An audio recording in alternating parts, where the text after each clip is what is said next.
Hey everyone, welcome back. Today, I'll show you how to fix it if you forgot your Apple ID password. First, open the Settings app on your iPhone or iPad. At the very top, tap on your Apple ID profile. Now go ahead and tap on Sign In and Security. Here you'll find a few options. Tap on Change Password. Your device will ask you to authenticate using your passcode. Once you enter the passcode, the new password page will appear. You won't even be asked for your old password. Now, simply type your new password and re-enter it below. After typing it correctly, tap Continue to save the changes. Your Apple ID password is now successfully updated.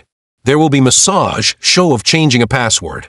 You'll now be able to sign in across all your Apple devices with the new password.